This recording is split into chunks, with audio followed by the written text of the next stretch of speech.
আজকে আমরা ক্লাস 10-এর 15 নম্বর অধ্যায় অর্থাৎ বৃত্তের স্পর্শক সংক্রান্ত উপপাদ্য নিয়ে আলোচনা করব। ভিডিওটি ভালো লাগলে অবশ্যই লাইক সাবস্ক্রাইব করে বন্ধুদের মাঝে শেয়ার করবে, যাতে তোমরাও উপকৃত হতে পারো এবং আমাকেও উপকৃত করতে পারো। দেখো, আজকে আমরা যেটা আলোচনা করব না, সেটা হচ্ছে বৃত্তের স্পর্শক সংক্রান্ত উপপাদ্য। তাহলে এই চ্যাপ্টারটা অনেকটাই গুরুত্বপূর্ণ। তো এই চ্যাপ্টারটা শুরু করার আগে আমি যেই জিনিসটা তোমাদের বলবো সেটা হচ্ছে কি বলো তো, তোমরা কি বৃত্ত সম্পর্কে আগে জানো? আমাকে এইটা প্রশ্ন উত্তর দাও। দেখো, ঠিক আছে, জানলেও কোনো অসুবিধা নেই, যারা জানো না তাদের জন্য আমি অবশ্যই বলবো। তাহলে বৃত্ত জানার আগে আমরা কি জানবো? প্রথমে বৃত্ত জানবো বা বৃত্ত সম্পর্কে জানবো, বা বৃত্তের যে প্রপার্টি আছে সেই প্রপার্টি সম্পর্কে জানবো আমরা, তাই না? তাহলে বৃত্ত জানার আগে আমরা সর্বপ্রথমে জানবো সেটা হচ্ছে বিন্দু জিনিসটা কি, ঠিক আছে?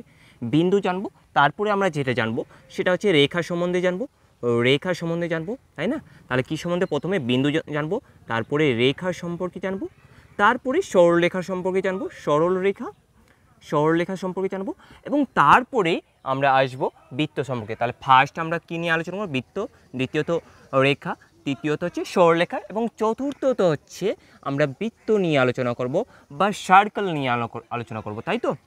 এইবার তোমরা আমাকে বললো যে বিন্দু কাকে বলে। এবার তোমরা দেখতে পাচ্ছ যে ওয়ানের পরে যে চিহ্নটা দেওয়া আছে সেটাই তো বিন্দু। তোমরা বলতে পারে অফকোর্স সেটাই বিন্দু, বা ইংরেজিতে বললে কি পয়েন্ট বলতে পারি আমরা, তাই তো? এবার আমার প্রশ্ন হচ্ছে যে বিন্দু বা পয়েন্ট কাকে বলে? What is definition of point বা বিন্দু কাকে বলি? তাহলে তোমরা কি বলবে বলো তো, যে এটা একটা তো বিন্দু, তাই না? এটা একটা কি বিন্দু, এটা আবার বৃত্ত ভাবো না, কি এটা একটা বিন্দু। তাহলে বিন্দু কাকে বলবো সংজ্ঞা? দেখো, এর দৈর্ঘ্য আছে কি? একে স্কেল দিয়ে মাপতে পারবে 1 সেমি বা 2 সেমি হবে? এটা তো জিরো দাগের সামনে থেকে যাবে, তাই তো? তাহলে এর দৈর্ঘ্য নেই। তারপরে দেখো, এর প্রস্থ আছে কি? এর কি নেই বলো তো? দৈর্ঘ্য নেই, তাই তো? তাহলে দৈর্ঘ্য নেই। এবার কি বলতে পারি? এর প্রস্থ আছে বলো তো? অফকোর্স এর প্রস্থ নেই। এর উচ্চতা আছে বলো তো? অফকোর্স এর উচ্চতা নেই। তাহলে আমরা কি বলতে পারি? কিন্তু কি আছে বলো তো? এর শুধুমাত্র অবস্থান করে আছে না, একটা জায়গায় অবস্থান করে আছে না, তাই না? তাহলে যার দৈর্ঘ্য নেই,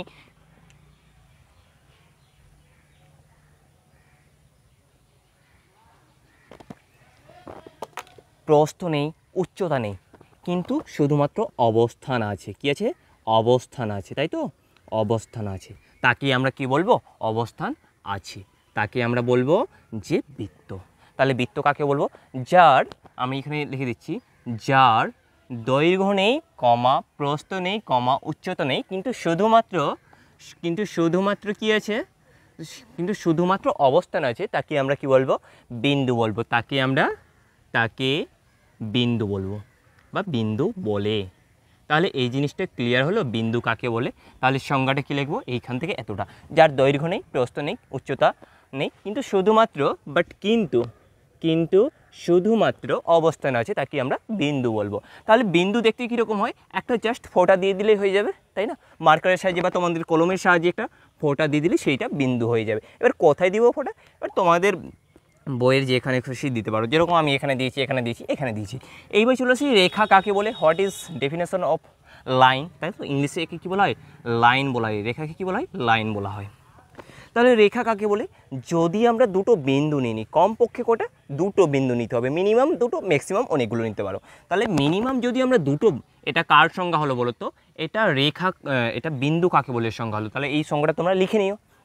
তারপরে আমরা চলে আসি দ্বিতীয়ত, এটা 1 নম্বর হলো। এবার দ্বিতীয়ত আমরা জানবো সেটা হচ্ছে রেখা বা লাইন কাকে বলে, তাই না? তাহলে রেখা বা লাইন কাকে বলে তার জন্য আমি একটু বলে দিই। মিনিমাম কটা বিন্দু নিতে হবে? দুটো বিন্দু নিতে হবে। কটা বিন্দু নিতে হবে? দুটো বিন্দু নিতে হবে। এবং সেই দুটো বিন্দুকে যদি আমরা যুক্ত করি, কীভাবে যুক্ত করব সেটা তোমাদের উপর ডিপেন্ড করছে, আমার উপর ডিপেন্ড করছে। যে দুটো বিন্দু নেবে, যে আঁকাবে বা যে রেখা সম্পর্কে পড়বে তার উপর ডিপেন্ড করছে সেটাই কীভাবে যুক্ত করব। কেউ কি করতে পারে? এইভাবে যুক্ত করতে পারে, তাই তো? সোজাসুজি যুক্ত করতে পারে। এটা একটা বিন্দু আর এটা একটা বিন্দু, তাই তো? আমরা নাম দিয়ে দিই, এই বিন্দুটার নাম হচ্ছে এ আর এই বিন্দুটার নাম হচ্ছে বি।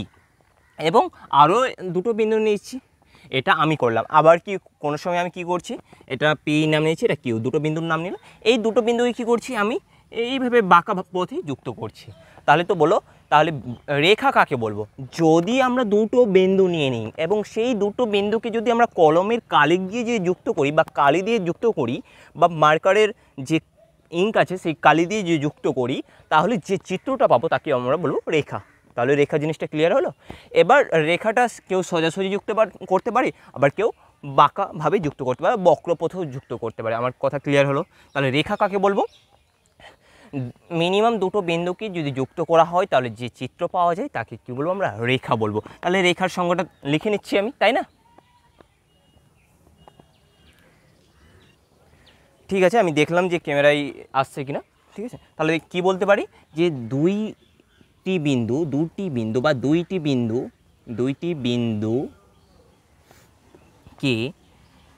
যুক্ত করলে যে চিত্র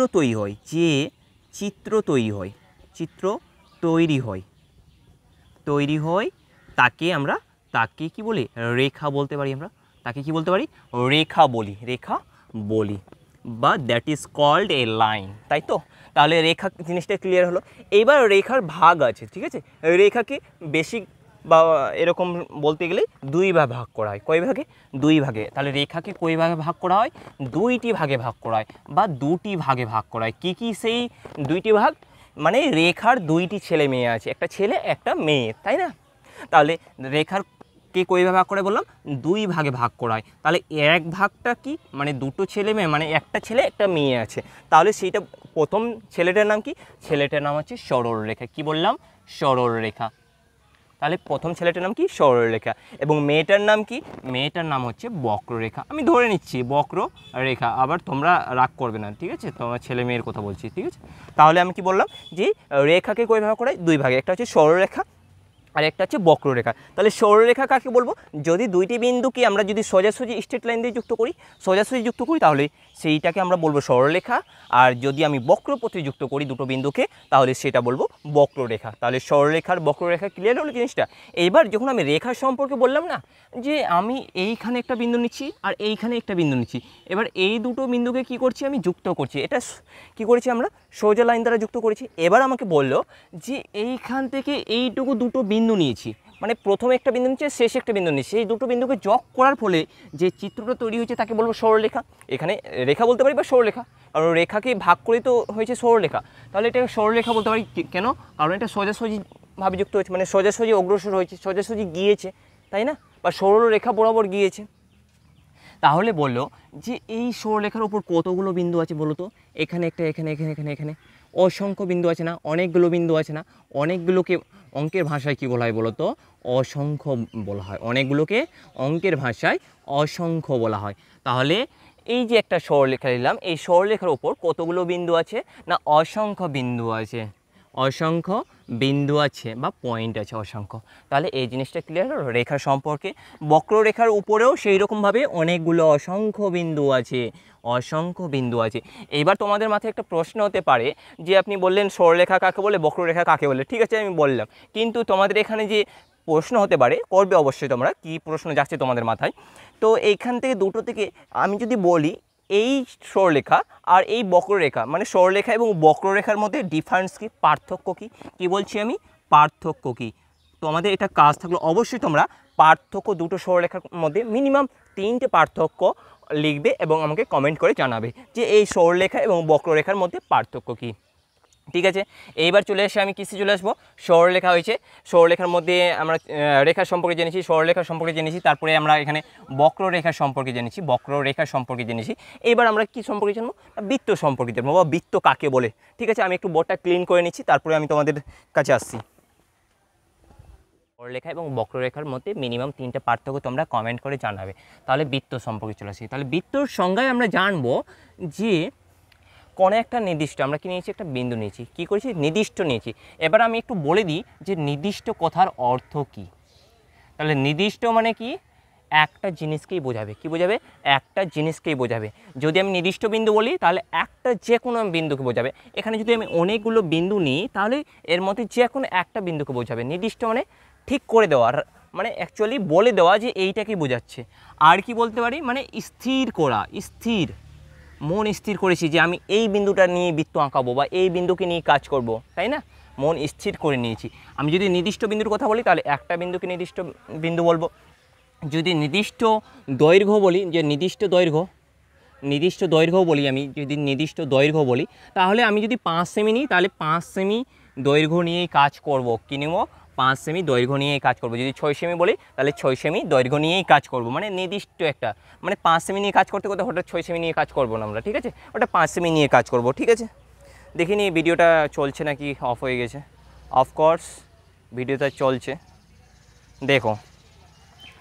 এবার আমাকে যেটা করতে হবে সেটা হচ্ছে, আমরা একটা নির্দিষ্ট বিন্দু নিয়েছি। বিন্দুটা কীরকম নিয়েছি? আর নির্দিষ্ট বিন্দু নিয়েছি, তাই তো, বা স্থির নিয়েছি।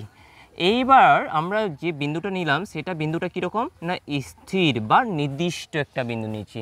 তাহলে এই নির্দিষ্ট বিন্দু থেকে আমার যেদিকে খুশি, পূর্ব, উত্তর, দক্ষিণ, পূর্ব, পশ্চিম, আমার এই বিন্দুর চারপাশে, ঠিক আছে, যেদিকে খুশি একটা নির্দিষ্ট পরিমাণ দূরত্ব নিতে হবে। নির্দিষ্ট পরিমাণ দূরত্ব মানে আমার উপর ডিপেন্ড করছে আমি সেই দূরত্বটা কত নিব। আমি 2 সেমি নিতে গেলে 2 সেমি নেব, 0.5 সেমি নিতে গেলে 0.5 সেমি নেব। এবার সেমি থেকে নেব, মিটারও নিতে পারো তোমরা, কোনো সমস্যা নেই। তোমাদের খাতা যদি এত বড় হয়ে থাকে তাহলে তোমরা মিটারে নেবে।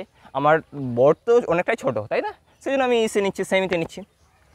তাহলে নির্দিষ্ট পরিমাণ দূরত্ব নিচ্ছি। তাহলে আমি কোন দিকে নিচ্ছি?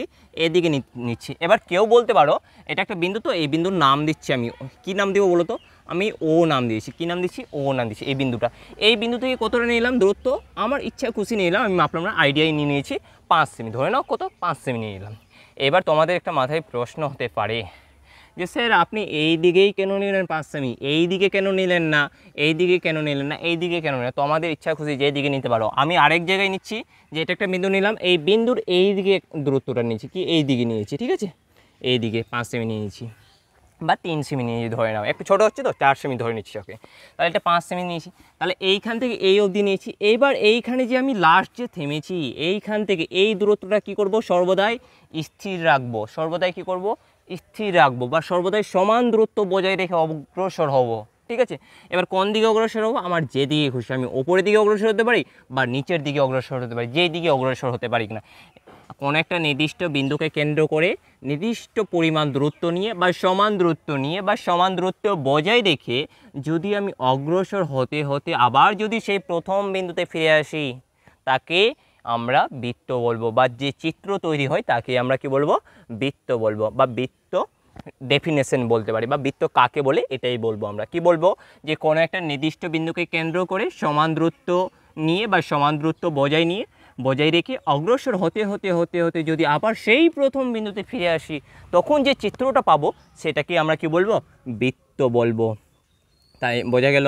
এবার বৃত্তের অনেকগুলো অংশ আছে। বৃত্তের ব্যাস আছে, ব্যাসার্ধ আছে, যে আছে, বৃত্তের পরিধি আছে, বৃত্তের কেন্দ্র আছে, অনেকগুলো কিছু আছে।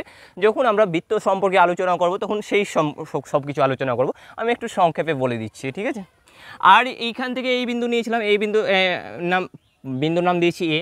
তাহলে এই দিক থেকে 4 সেমি দৈর্ঘ্য নিয়েছি। এই দৈর্ঘ্য নেওয়ার পর আমি যদি এদিক থেকে অগ্রসর হতে হতে আবার যদি সেই প্রথম বিন্দুতে ফিরে আসি, তাহলে যে চিত্রটা তৈরি হচ্ছে তাকে আমরা কি বলবো? বৃত্ত বলবো। এটাও একটা বৃত্ত আর এটাও একটা বৃত্ত। এই বৃত্ত আর এই বৃত্তের মধ্যে পার্থক্য কি? এই বৃত্ত আর এই বৃত্তের মধ্যে পার্থক্য একটাই আছে, সেটা হচ্ছে কি? এই বৃত্তের ব্যাসার্ধ হচ্ছে 5 সেমি, এই বৃত্তের ব্যাসার্ধ হচ্ছে 4 সেমি। মানে এটা ছোট, এটা বড় বৃত্ত, এটা ছোট বৃত্ত, বুঝতে পারো? এটাই হচ্ছে পার্থক্য। এইবার চলে আসি যে বৃত্তের আমি অনেকগুলো অংশ বললাম। কি আছে? বৃত্তের ব্যাসার্ধ আছে, কি আছে? ব্যাসার্ধ আছে। 2 নম্বর বৃত্তের ব্যাস আছে। 3 নম্বর কেন্দ্র আছে বৃত্তের। 4 নম্বর বৃত্তের পরিধি আছে, বৃত্তের পরিধি আছে। 5 নম্বর বৃত্তের যে আছে। এই কটা জিনিস মিনিমাম জানতেই হবে আগে, মিনিমাম এই 5টা জিনিস জানতেই হবে। কি? তাহলে বৃত্তের ব্যাসার্ধ, বৃত্তের ব্যাস, বৃত্তের কেন্দ্র, বৃত্তের পরিধি, বৃত্তের যে কি, এইগুলো কি? তাহলে আমি প্রথমে এই কেন্দ্রটাকে নিয়ে বলে দিচ্ছি, ঠিক আছে? বৃত্তের কেন্দ্র, আমরা যে নির্দিষ্ট বিন্দুকে কেন্দ্র করে আমরা যে ছবিটা আঁকছিলাম বা বৃত্ত তৈরি করছিলাম, যে নির্দিষ্ট বিন্দুটাকে কেন্দ্র করে, মানে এই বিন্দুটাকে কেন্দ্র করে, তাই তো? এইখান থেকে একটা নির্দিষ্ট পরিমাণ দূরত্ব নিয়ে সর্বদাই কী করব? সমান দূরত্ব বজায় রেখে যদি অগ্রসর হচ্ছিলাম, তাহলে এই যে বিন্দুটা পেয়েছিলাম এটাকে কি বলবো? আমরা বৃত্তের কেন্দ্র বলবো। কি বলবো? বৃত্তের কেন্দ্র বলবো। তাহলে এইখানে এই বিন্দুটাকে বলবো কি বলবো? বৃত্তের কেন্দ্র বলবো, কেন্দ্র বলবো। তাহলে বোঝা গেল বৃত্তের কেন্দ্র কি। এবার বৃত্তের পরিধি। বৃত্তের পরিধি মানে কি? আমরা যে পথে হেঁটেছিলাম, পরিধি মানে কি পরিসীমা অ্যাকচুয়ালি, তাই তো। আমরা যে পথে যে বৃত্তাকার পথে হেঁটেছিলাম সেই বৃত্তাকার পথটাকে বলবো আমরা কি পরিধি বলবো, ঠিক আছে। তাহলে বৃত্তাকার পথটাকে কি বলবো আমরা পরিধি বলবো। মানে এই যে গোল পথটা আছে না, মানে গোল দাগটা আছে, এই দাগটাকে যদি আমি ফিতা দিয়ে মাপি তাহলে যে দৈর্ঘ্যটা পাবো সেইটাই হচ্ছে বৃত্তের পরিধি। বোঝা গেল। এইবার চলে আসি বৃত্তের ব্যাসার্ধ কাকে বলবো, বৃত্তের ব্যাস কাকে বলবো, বৃত্তের ঝে কাকে বলবো, তাই না। তাহলে আমি বৃত্তের ব্যাসার্ধ বলে দিই। বৃত্তের কেন্দ্র থেকে, তার আগে একটা কথা আমি বলে দিই যে আমরা বৃত্তের পরিধি বললাম না, এই বৃত্তের পরিধিটা কোন রেখা বলতো, একটা বক্ররেখা। কারণ কি বক্রপথে অগ্রসর হয়েছি আমরা, তাই তো। তাহলে এটা কি একটা বক্র রেখা বা পরিধিটা কীরকম দেখতে না বৃত্তাকার দেখতে, তাই তো। বক্রপথে অগ্রসর হয়েছে তাই তো বৃত্তাকার হয়েছে। সরল রেখা পথে যদি অগ্রসর হতাম বা সরল পথে অগ্রসর হতাম সেটা কোনোদিনও বৃত্তাকার হতো না। তাহলে এই যে রেখাটা আছে এই রেখাটা অবশ্যই বৃত্তাকার। তাহলে এই রেখার উপর কতগুলো বিন্দু আছে বলো তো, অসংখ্য বিন্দু আছে না, এরকম করে অনেকগুলো বিন্দু আছে, তাই তো। তাহলে এইখান থেকে এখান থেকে অনেকগুলো বিন্দু আছে যা আমরা গুনতে পারবো না এখন বর্তমানে, আর আমার গুণারও কাজ নেই, তো আমাদের ইচ্ছা হলে গুনে নেবে, ঠিক আছে। তাহলে বলো যে ব্যাসার্ধ জিনিসটা কি। বৃত্তের কেন্দ্র থেকে এই যে বৃত্তের পরিধি আছে, বৃত্তের পরিধির উপর অবস্থিত অনেকগুলো বিন্দু আছে, সেই বিন্দুর মধ্যে যে কোনো একটা বিন্দু, ঠিক আছে। বৃত্তের কেন্দ্র থেকে বৃত্তের পরিধির উপর অবস্থিত যে কোনো একটি বিন্দুর দৈর্ঘ্যকে বলা হয় বৃত্তের ব্যাসার্ধ বা ওই বৃত্তের ব্যাসার্ধ। বুঝতে পারলে জিনিসটা কি বললাম আমি বললাম যে এই বৃত্তের কেন্দ্র আর এইখানে আমরা একটা বিন্দু নিচ্ছি, বৃত্তের পরিধির উপর অনেকগুলো বিন্দু, তো আমি এইখানে একটা বিন্দু নিলাম। তাহলে এইখান থেকে এইটুকু যদি যুক্ত করি তাহলে যে দৈর্ঘ্যটা পাবো, এইটুকুর দৈর্ঘ্য মাপবো স্কেল দিয়ে, যে দৈর্ঘ্যটা পাবো সেটাকে বলবো আমরা বৃত্তের ব্যাসার্ধ বলবো, ঠিক আছে। তাহলে বোঝা গেল জিনিসটা, বৃত্তের ব্যাসার্ধ। এবার বৃত্তের ব্যাস বলার আগে আমি বৃত্তের যে বলে দিই কাকে, বৃত্তের যে কাকে বলে, ঠিক আছে। তাহলে বৃত্তের যে কাকে বলে, বৃত্তের যে হচ্ছে যে বৃত্তের পরিধির উপর তো অনেকগুলো বিন্দু আছে, মানে এই গল দাগের উপর বৃত্তাকার যে অংশ আছে সেই ওর উপর অনেকগুলো বিন্দু আছে, সেই বিন্দুগুলোর মধ্যে যে কোনো দুটো, আমি এখানে একটা বিন্দু নিচ্ছি আর এখানে একটা বিন্দু নিচ্ছি, এই দুটো বিন্দুকে যুক্ত করি, মানে বৃত্তের পরিধির উপর যে কোনো দুটো বিন্দু যেখানে হোক, আমি এখানে নিয়েছি, তোমরা এইখানে একটা আর এইখানে একটা নিতে পারো, তাহলে এই দুটো বিন্দুকে যোগ করলাম। তোমরা এইখানে একটা আর এইখানে একটা নিতে পারো, তাহলে এই দুটো বিন্দুকে যোগ করলাম। তাহলে এই যে এইগুলো পেলাম এইগুলোকে বলবো বৃত্তের যে বলবো। বোঝা গেল। তাহলে বৃত্তের যে জিনিসটা বুঝতে পারলে। এবার বৃত্তের যে যদি কোথাও বা কোনো রকমভাবে বা মিস্টেকে বলতে যাই বলতে পারো তোমরা, ঠিক আছে, বৃত্তের যে যদি কোনোভাবে বৃত্তের কেন্দ্রের মধ্য দিয়ে পাস হয়, তাহলে দেখো একটু খেয়াল করো যে এখানে আমরা একটা বিন্দু নিলাম আর এখানে একটা বিন্দু নিলাম, এই দুটো বিন্দুকে যদি যুক্ত করলাম তাহলে এটা কি, এটা যে অবশ্যই যে, এবং এই যেটা যে আছে না এটা বৃত্তের কেন্দ্রের মধ্য দিয়ে পাস হচ্ছে, পাসিং থ্রু দিস পয়েন্ট, তাই তো, পাসিং থ্রু দিস পয়েন্ট, মানে এই যে কেন্দ্রের মধ্য দিয়ে পুরো সেন্টার, তাই তো, এই সেন্টারের মধ্য দিয়ে প্রবাহিত হচ্ছে বা যাচ্ছে, তাই তো। তাহলে এইটাকে বলবো আমরা বৃত্তের ব্যাস।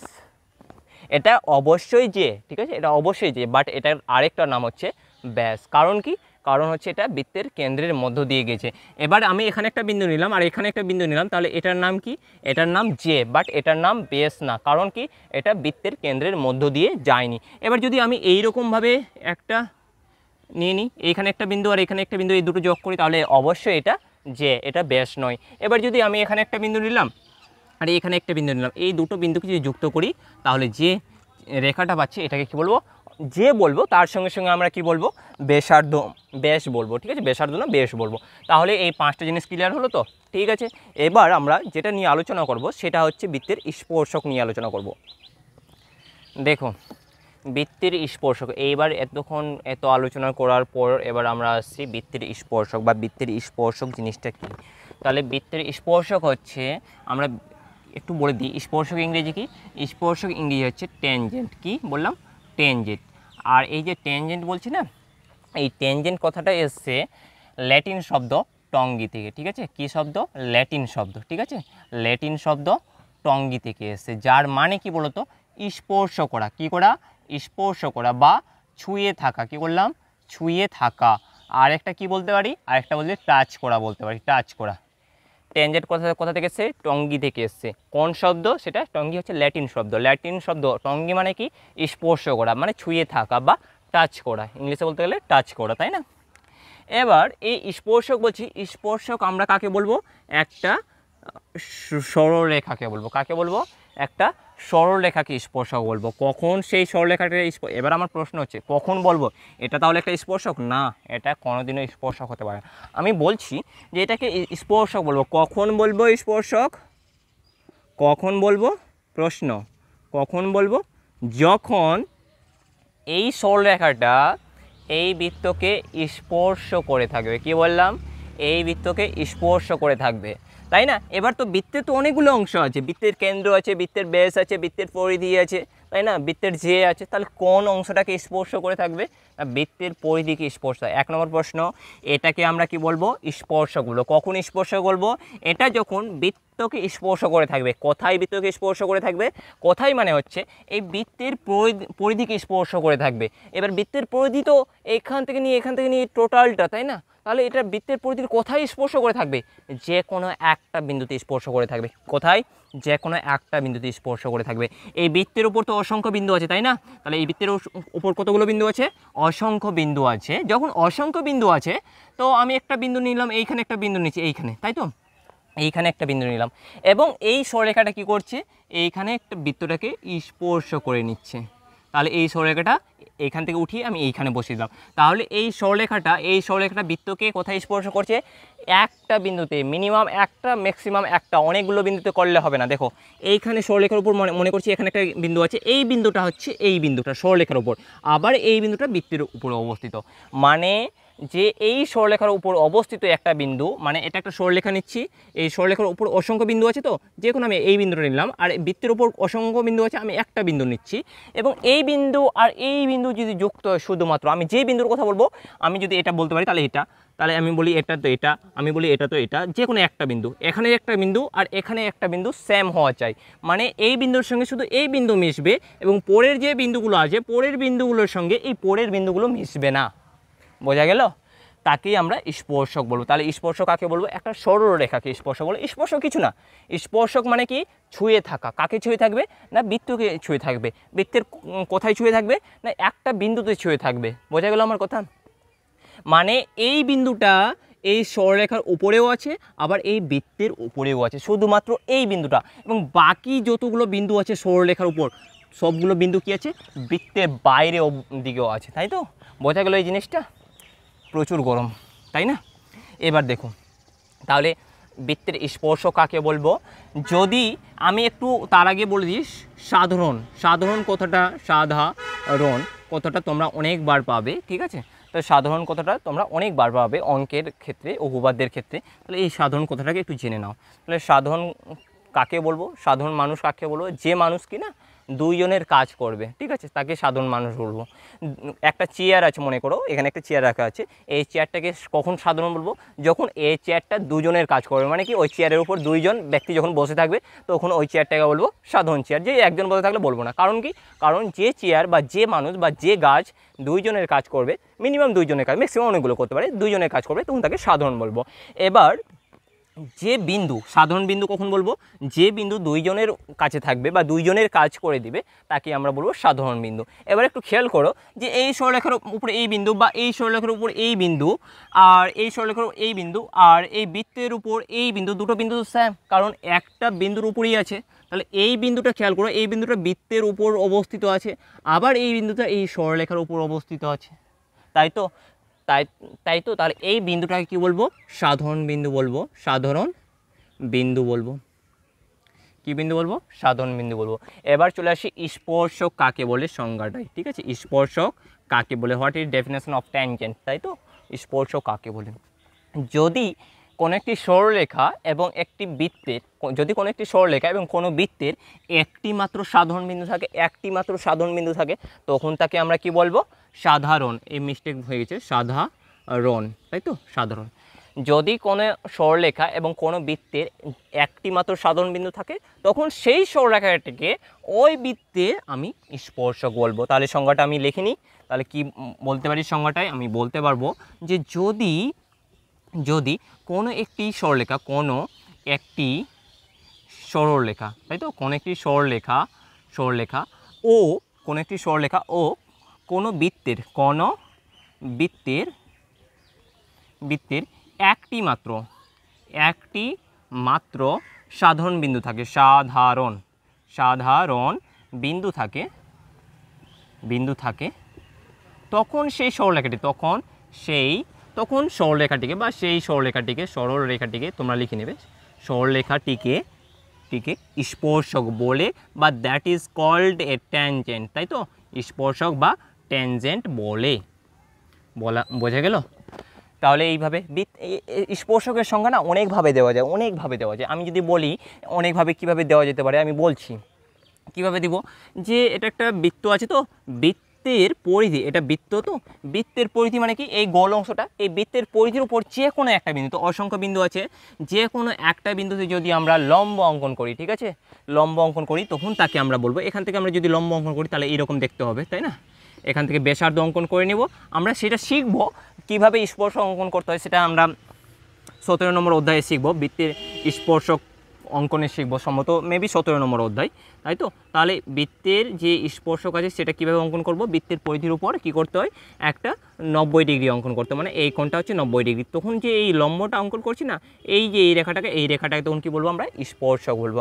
এবার স্পর্শক নিয়ে অনেক প্রশ্ন হলো, যে অনেক কথা হলো, যে এবার আমি তোমাদের বলি যে বৃত্তের স্পর্শক মানে বৃত্তকে স্পর্শ করে থাকবে, তাই তো। এবার একটু আমি মিছিয়ে দিচ্ছি এইখানে এই দিকটা।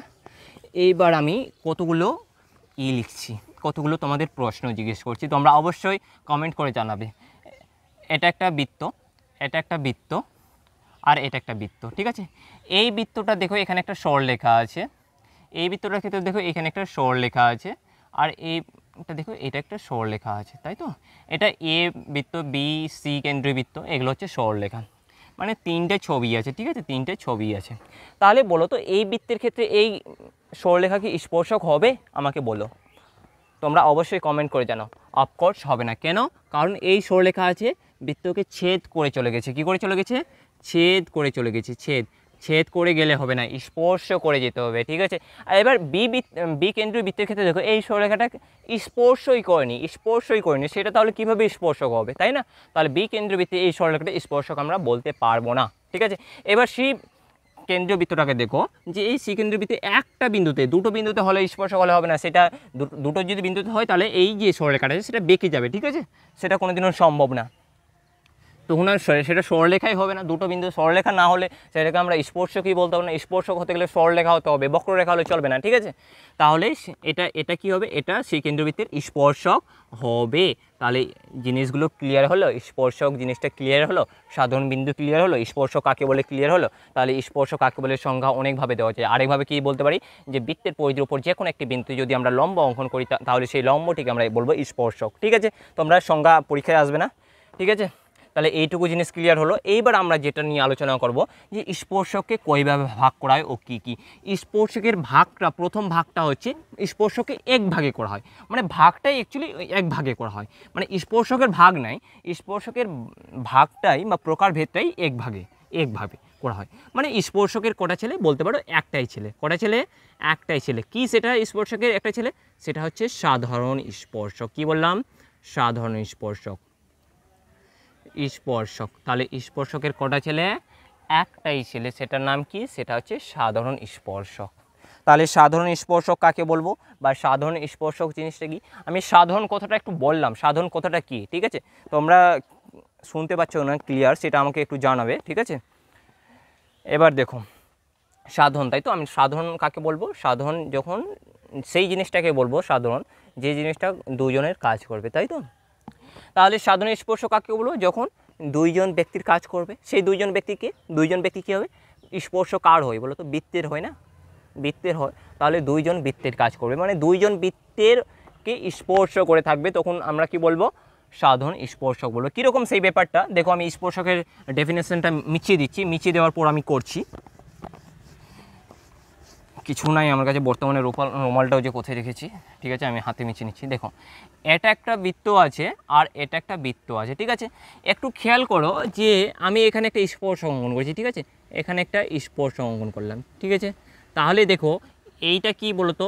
এইটা হচ্ছে এই কেন্দ্রীয় বৃত্তের, এটা এ দিয়েছি, এটা আমি সি করে দিচ্ছি, সি কেন্দ্রীয় বৃত্তের স্পর্শক। কারণ কি, কেন হচ্ছে, কারণ একটা বিন্দুতে স্পর্শ করে আছে, তাহলে এটাকে আমরা সাধারণ স্পর্শক বলবো না, এটা তো একটা, এই যে সরলরেখাটা একটা বৃত্তকে স্পর্শ করে আছে। এই সরলরেখাটা যদি আমি বাড়াই, বাড়াতে বাড়াতে বাড়াতে বাড়াতে দেখতে পাবো যে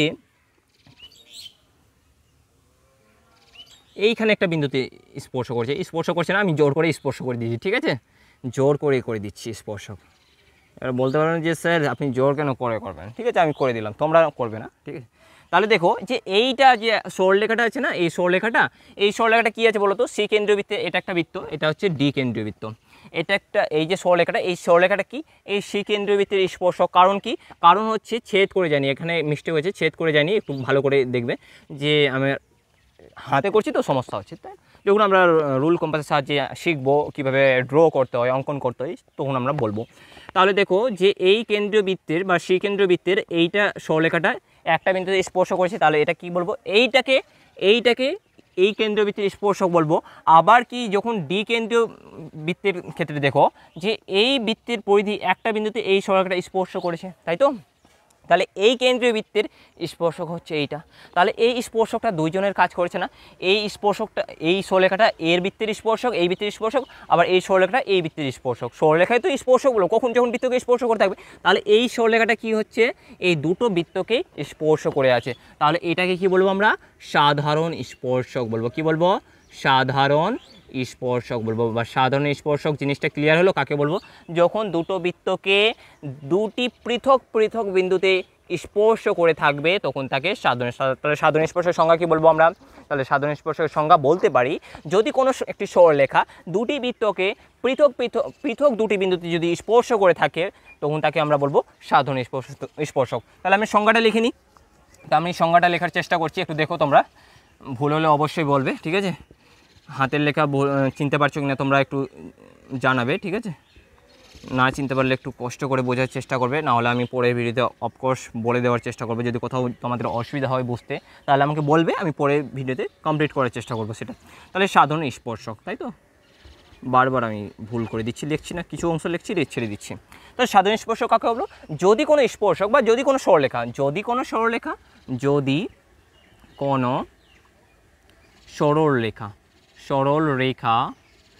কোনো সরলরেখা দুটি বৃত্তকে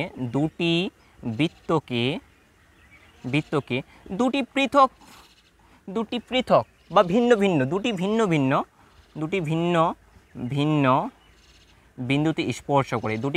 বিন্দুতে স্পর্শ করে, তখন সেই সরলরেখাটিকে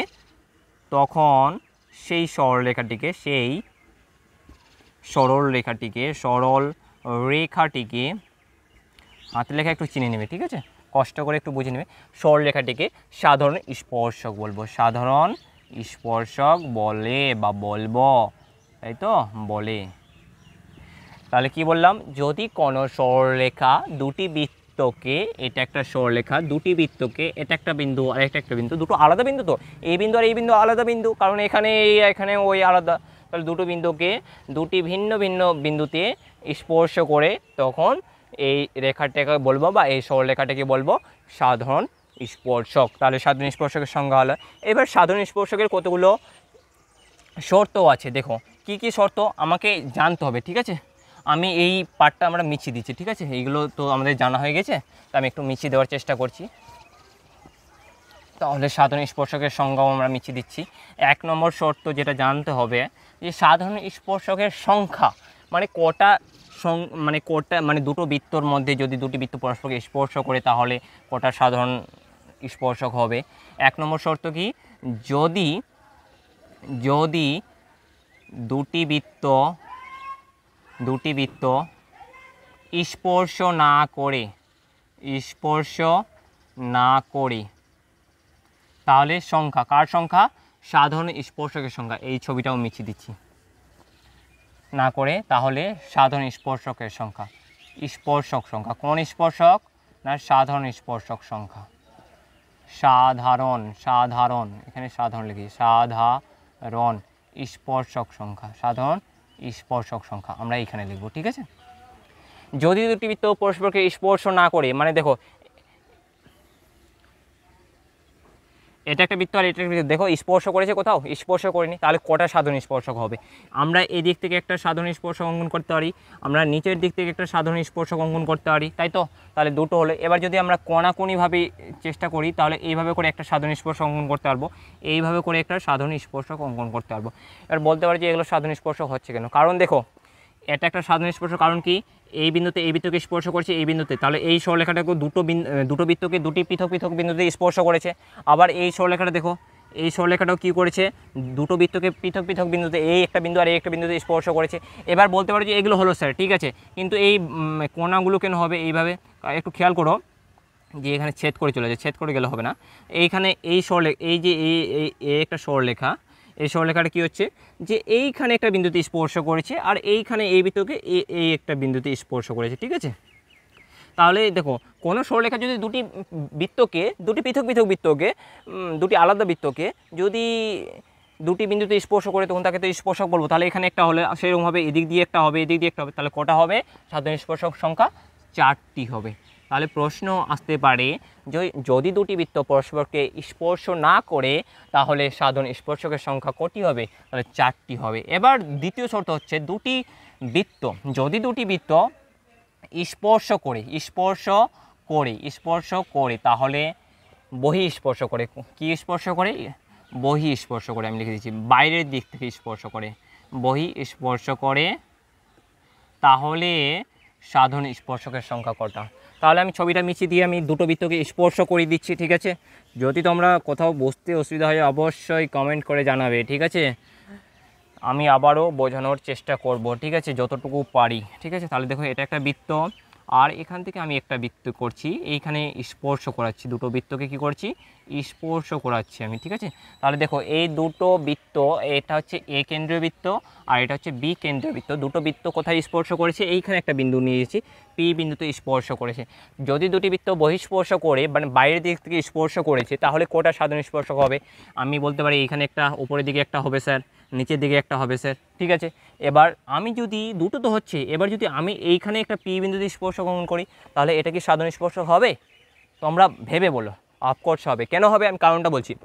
কারণটা দেখো এইখানে একটা বিন্দু আছে, যে বিন্দুটাকে এই সরলরেখা কী করেছে?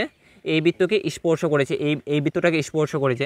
আবার দেখো বি কেন্দ্রবৃত্তের এই সরলরেখাটা এই বিন্দুকে স্পর্শ করেছে, তাহলে আমি বলতে পারি যে এই এ কেন্দ্রবৃত্তের স্পর্শক এটা, আবার বি কেন্দ্রবৃত্তের স্পর্শক এটা, তাহলে এই স্পর্শকটা দুইজনের স্পর্শক না, তাই না? এটা পৃথক পৃথক বিন্দুতে স্পর্শ করিনি, পৃথক, আমি ওই সংজ্ঞাটায় পৃথক যে লিখিয়েছিলাম বা ভিন্ন ভিন্ন বিন্দুতে স্পর্শ করতে হবে এর কোনো মানে নেই, ওখানে একটু মিস্টেক হয়েছে। পৃথক ভিন্ন ভিন্ন বলছিলাম তো, ভিন্ন ভিন্ন বলা চলবে না, কারণ এখানে তো একই বিন্দুতে স্পর্শ করছে, তাই না? তাহলে এটাও কী হবে? একটা সাধারণ স্পর্শক হবে। সাধারণ স্পর্শকের সংখ্যা কী বলবো আমি একবার বলে দিচ্ছি ঠিক করে। যদি কোনো একটি সরলরেখা দুটি বৃত্তকে দুটি ভিন্ন ভিন্ন বিন্দুতে বা একই বিন্দুতে স্পর্শ করে তখন সেই সরলরেখাটিকে ওই বৃত্ত দুটির সাধারণ স্পর্শক বলবো, ঠিক আছে? ওই বৃত্ত দুটির সাধারণ স্পর্শক বলবো। তাহলেই দেখো, তাহলে এটা একটা স্পর্শক হলো, এটা একটা স্পর্শক হলো, এটা একটা স্পর্শক, তাহলে কটা স্পর্শক হবে? 3টি স্পর্শক হবে, বোঝা গেল? এইবার চলে আসি 3 নম্বর শর্ত। 3 নম্বর শর্ত কি? 3 নম্বর শর্ত হচ্ছে যদি দুটি বৃত্ত পরস্পরকে ছেদ করে, পরস্পরকে কি করে? ছেদ করে, পরস্পরকে ছেদ করে, তাহলে কোটা সাধারণ স্পর্শক হবে? দেখো এটা একটা বৃত্ত আছে আর এটা একটা বৃত্ত আছে, তাহলে দুটো বৃত্ত কী করছে? এটা এ কেন্দ্রীয় বৃত্ত, এটা হচ্ছে বি কেন্দ্রীয় বৃত্ত, দুটো বৃত্ত পরস্পরকে কী করছে? ছেদ করছে, তাহলে কোটা স্পর্শক অঙ্কন করে যাবে? সাধারণ স্পর্শক। স্পর্শক মানে সাধারণ স্পর্শকের কথা বলছি। অপরের দিক থেকে একটা করে যাবে, নিচের দিক থেকে একটা করে যাবে, আর এখানে কি করা যাবে? এইটা যদি অঙ্কন করি তাহলে একটু খেয়াল করবে যে এই সরলরেখাটা এই বৃত্তকে ছেদ করে দিচ্ছে, আবার এই বৃত্তকে ছেদ করে দিচ্ছে। ছেদ করলে তো সেটা স্পর্শক বলা যাবে না, দ্যাট ইজ কল্ড স্পর্শক, মানে সেটা স্পর্শকই বলা যাবে না, তাই তো? তাহলে কোটা স্পর্শক? অপরের দিকে একটা, নিচের দিকে এটা, এটা তো বাদ হয়ে গেল, ঠিক আছে? তাহলে কোটা স্পর্শক? 2টি স্পর্শক অঙ্কন করে যাবে। কোটা? 2টি স্পর্শক অঙ্কন করে যাবে। এবার 4 নম্বর চলে আসি। এবার যদি দুটি বৃত্ত পরস্পরকে অন্তস্থভাবে স্পর্শ করে, মানে ভিতরের দিক থেকে স্পর্শ করে, অন্তস্থভাবে মানে কি? ভিতরের দিক থেকে স্পর্শ করছে। যদি দুটি বৃত্ত পরস্পরকে অন্তস্থভাবে, এটা বহিস্থভাবে, এটা স্পর্শ মানে বহিস্থভাবে বা অন্তস্থভাবে স্পর্শ করে, যদি দুটি বৃত্ত পরস্পরকে, তাহলে কোটা সাধারণ স্পর্শক হবে? ধরে নাও এটা একটা বৃত্ত আছে, এটা এ কেন্দ্রবৃত্ত, আরও একটা সেইরকমভাবে এইখান দিয়ে বেরিয়ে গেছে, এইখান দিয়ে বেরিয়ে গেছে, ঠিক এই জায়গাটা আমি করে দিচ্ছি, ঠিক আছে, হলো না জিনিসটা।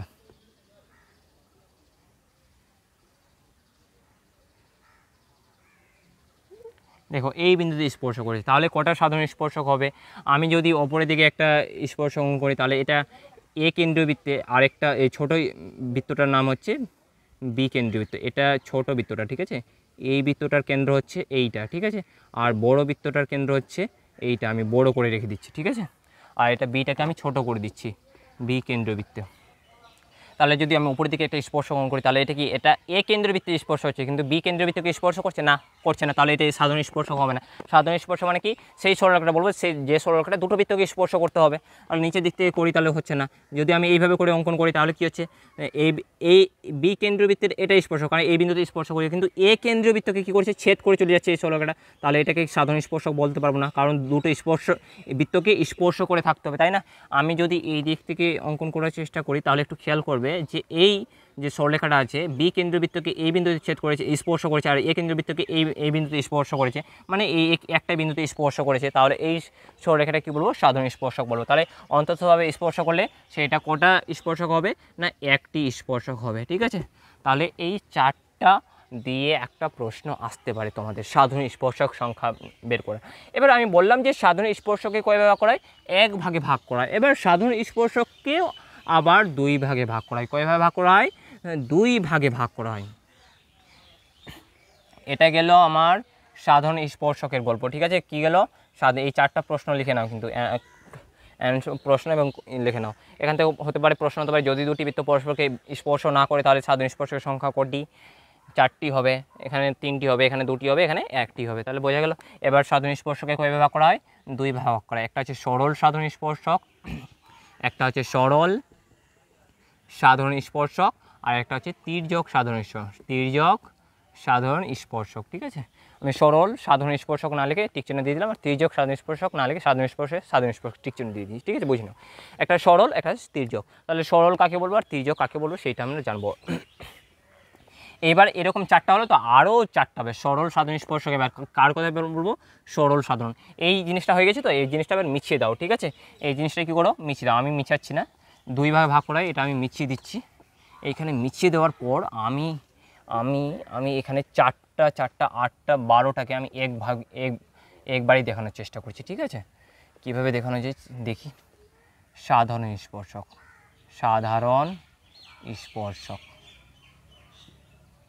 এটা হলো সাধারণ স্পর্শক, ঠিক আছে। এটা কি হলো, সাধারণ স্পর্শক হলো। এবার হবে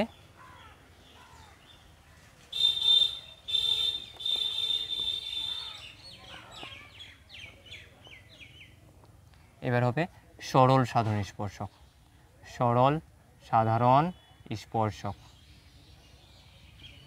এবার হবে তির্যক সাধারণ স্পর্শক,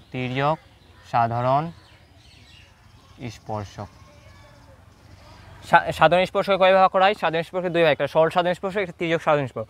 সরল সাধারণ স্পর্শক কাকে বলবো, প্রশ্ন হচ্ছে সরল সাধারণ স্পর্শক কাকে বলবো, তাহলে সরল সাধারণ স্পর্শক কাকে বলবো, সরল সাধারণ স্পর্শক তাকেই বলবো যদি কোনো একটা সরলরেখার একই পাশে হয়, এই পাশে না হয় উপরের পাশে। এটা একটা সরলরেখা, আমার হাতটা কী আছে, সরলরেখা। এই সরলরেখার ওপরের দিকে বা নিচের দিকে যদি দুটি বৃত্ত অবস্থান করে, তখন তাকে আমি কি বলবো, সরল সাধারণ স্পর্শক বলবো। কীরকম ব্যাপারটা দেখো, এটা একটা বৃত্ত আছে আর এটা একটা বৃত্ত আছে, দুটো বৃত্ত কী হচ্ছে, বহিঃস্পর্শ করেছে। তাহলে যে অপরের দিকে একটা নিলাম সরলরেখা, তাহলে দেখো যে এই সরলরেখাটা কী আছে, এই বৃত্তের স্পর্শক, আবার এই বৃত্তের স্পর্শক। তাহলে যেহেতু এই বৃত্তের স্পর্শ, এই বৃত্তের স্পর্শক, সেহেতু এটাকে কী বলবো, সাধারণ স্পর্শক বলবো। কিন্তু দেখো এই সরলরেখাটার এই একই দিকে দুটো বৃত্ত অবস্থান করছে, তা একই দিকে আছে, এক পাশে হয় নিচের দিকে আছে না উপর দিকে আছে, তাই তো, এক পাশে আছে। তাহলে যেটা হচ্ছে, একই পাশে যেহেতু আছে, সেহেতু এই রেখাটাকে বা এই সরলরেখাটাকে বলবো আমরা, বা এই স্পর্শকটাকে বলবো, বা এই সাধারণ স্পর্শককে বলবো সরল সাধারণ স্পর্শক। ব্যাপারটা ক্লিয়ার হলো? তাহলে সরল সাধারণ স্পর্শক মানে কি, একই পাশে অবস্থান করতে হবে দুটো বৃত্ত, তাহলে বোঝা গেল। তাহলে এবার বলো, যদি দুটি বৃত্ত পরস্পরকে স্পর্শ না করে, মানে এইরকম স্পর্শ না করে, মানে কি এটা একটা বৃত্ত আর এটা একটা বৃত্ত স্পর্শ করে নি, তাহলে কোটা সাধারণ স্পর্শ অঙ্কন করে যাবে বলেছিলাম। অপরের দিক থেকে একটা, নিচের দিক থেকে একটা, এই কোণাকোণিভাবে একটা, এই কোণাকোণিভাবে একটা, তাহলে কোটা সাধারণ স্পর্শক, 4টা সাধারণ স্পর্শক অঙ্কন করা গেছিলো, তাই তো? 4টা সাধারণ স্পর্শক অঙ্কন করা গেছিলো, 4টা সাধারণ স্পর্শক অঙ্কন করা গেছিলো। এবার আমাকে বলো কোটা সরল সাধারণ স্পর্শক। তাহলে দেখো এই সাধারণ স্পর্শকের একই পাশে দুটো বৃত্ত আছে, তাহলে এটা একটা সরল সাধারণ স্পর্শক হয়ে গেল, সরল। আর দেখো এই যে একটা সরলরেখা আছে, এই সরলরেখার একই পাশে হতে হবে, বিপরীত পাশে হলে হবে না, একই পাশে কি আছে, দুটো বৃত্ত আছে, তাহলে এটাও কি হয়ে গেল, একটা সরল সাধারণ স্পর্শক। তাহলে সরল সাধারণ স্পর্শক ওটা দুটো। এবার এগুলো কেন না, তাহলে দেখো এই যে রেখাটা আছে, এই রেখার দুই দিকে, এইদিকে আর এদিকে দুই দিকে আছে দুটো বৃত্ত, তাই তো? তাহলে দুই দিকে থাকলে হবে না, এবার যদি দুই দিকে থাকে তাহলে সেটাকে বলবো আমরা তির্যক সাধারণ স্পর্শক। তাহলে বোঝা গেল। তাহলে কি সরল সাধারণ স্পর্শক কি? সরল সাধারণ স্পর্শক হচ্ছে যে কোনো সরলরেখার একই দিকে দুটোকে বৃত্তকে থাকতে হবে, ঠিক আছে? বা অন্যভাবে বললে যে দুটি বৃত্তর একই পাশে সেই সরলরেখাটা থাকবে, একদিকেই থাকবে সরলরেখাটা, ঠিক আছে, বলতে পারি। মানে একটি সরলরেখার দুই দিকেই, মানে একদিকেই থাকবে সেই দুটো বৃত্ত, মানে একই পাশে থাকবে, বারবার বলছি, ঠিক আছে? তাহলে সাধারণ স্পর্শক। তাহলে সরল সাধারণ স্পর্শক কোটা হচ্ছে, সরল সাধারণ স্পর্শক হচ্ছে দুটো। কখন? যদি দুটি বৃত্ত পরস্পরকে বহিঃস্পর্শ করে না, মানে বাইরের দিকে স্পর্শ যদি না করে, তাহলে সরল সাধারণ স্পর্শ সংখ্যা হচ্ছে দুটি। এবার তির্যক সাধারণ স্পর্শ কোটা দেখো, এখানে দেখো এটা একটা, এই রেখার কি হয়েছে, এই পাশে একটা বৃত্ত আছে, এই পাশে একটা বৃত্ত আছে, তাহলে এটা তির্যক। মানে তির্যক মানে কি, বিপরীত দিকে থাকতে হবে, ঠিক আছে? গোলাবে না, জিনিসগুলো গোলাবে না, ভালো করে বুঝবে। যদি অবশ্যই সমস্যা হয় তাহলে অবশ্যই কমেন্ট করবে, আমি আবারও পরের ভিডিওতে বলার চেষ্টা করব, ঠিক আছে? তাহলে দেখো এই সরলরেখার এই পাশে এটা বৃত্ত, এই পাশে একটা বৃত্ত, তাহলে এটা হলো তির্যক, এটা হলো তির্যক। আবার এই সরলরেখার এই পাশে একটা বৃত্ত, এই সরলরেখার এইদিকে একটা বৃত্ত, আবার এইদিকে একটা বৃত্ত, তাহলে এটা হলো তির্যক। তাহলে কটা তির্যক হলো না, দুটো তির্যক হয়ে গেল। তাহলে দুটি হয়ে গেল তির্যক সাধারণ স্পর্শক।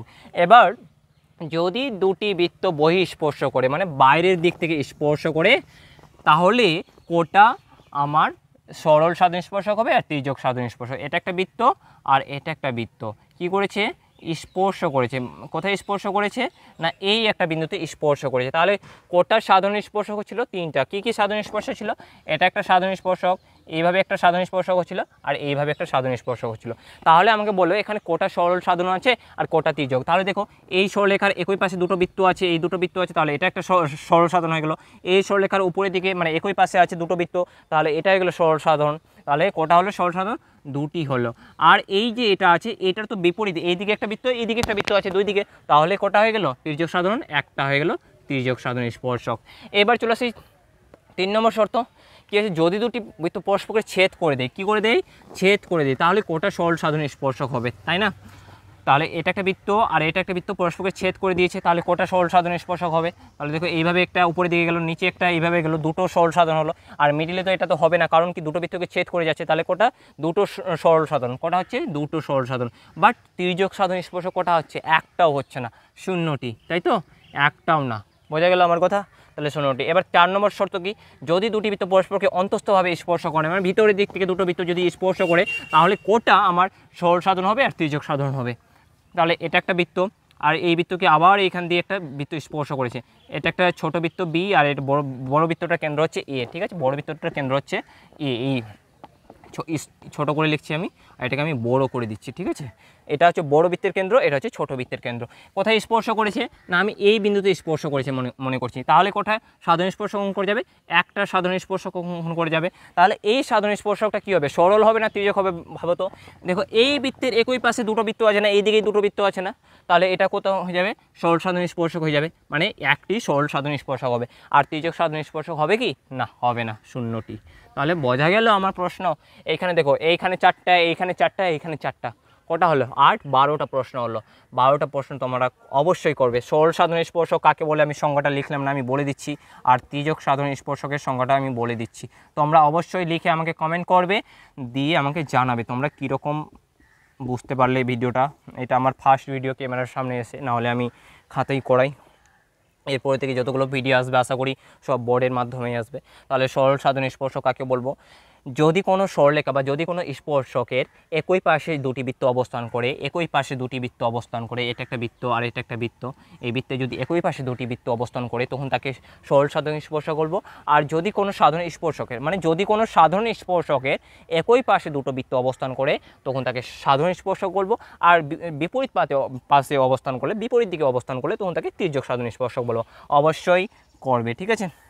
ঠিক আছে, তাহলে আজকে এই পর্যন্ত। ভিডিওটি ভালো লাগলে অবশ্যই লাইক সাবস্ক্রাইব করে বন্ধুদের মাঝে শেয়ার করবে, যাতে তোমরা উপকৃত হতে পারবে এবং আমাকে উপকৃত করতে পারবে। ঠিক আছে।